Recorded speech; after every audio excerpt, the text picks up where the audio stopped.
Well, U.S. Health and Human Services officials are going to be visiting Grand Forks Air Force Base in the next few days.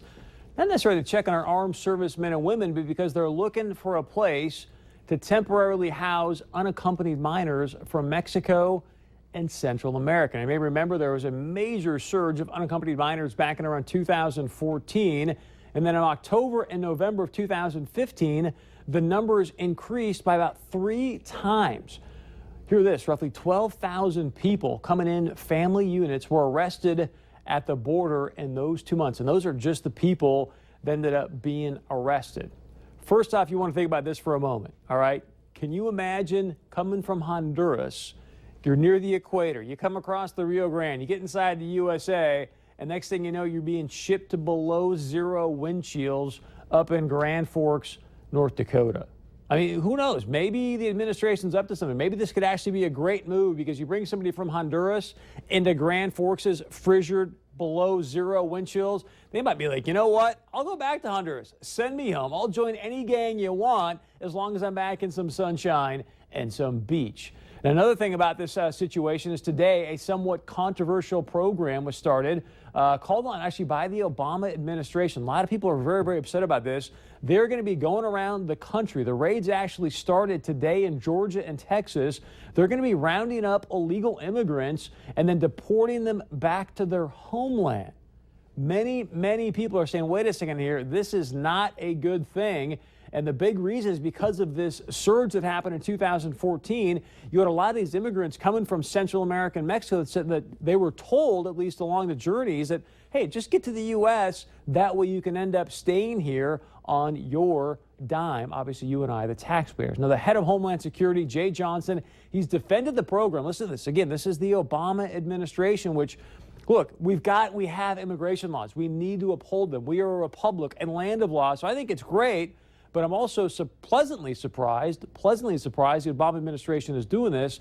But Jay Johnson said, we've got to uphold our immigration laws. And if you're going to come here illegally, you will be sent back to your homeland.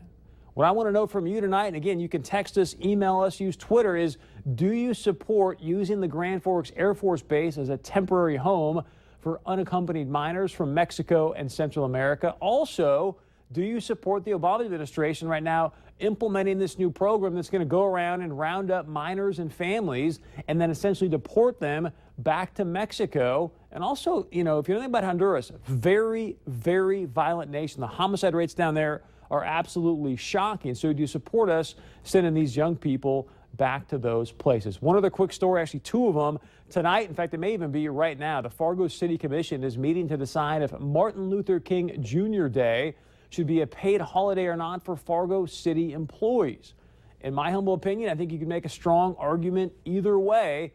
But one recent correction that came to light in a story is this. It was initially reported that the paid holiday would cost you and I, the taxpayer, roughly, I don't know, $75,000 or so.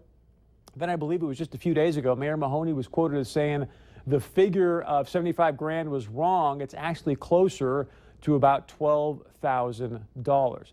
Key thing I want you and I to be aware of is not to fall prey to some of the false ideals about what are being shared by some of our leaders about what's going on here. Many of them are going to say to you, oh, you know, we've got to do this because if we make MLK Day a paid holiday, it really shows unity of community here in our area. It shows that we've become a much more open and progressive community in Fargo. Here's what I want to do tonight. I want to look at the facts about what's happening here in our great area and community. The state of North Dakota, many of you I'm sure saw this right before the holiday, I think it was.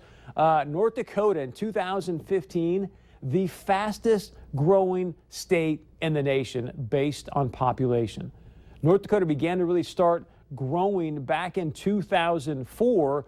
And what's fascinating about all this is that when you look at when we started to turn things around in 2004 from a population perspective, we also started to turn around our per capita income. Back in 2004, we were ranked 38th in the nation in per capita income. This year, we were ranked 4th. We are now the 4th youngest state in the nation. We've also got the 4th highest per capita income. So again, income, I think, speak volumes for a lot of people out there rather than saying, hey, let's make MLK Day a paid holiday. Sounds like there's going to be some interesting things going down in tonight's City Commission meeting.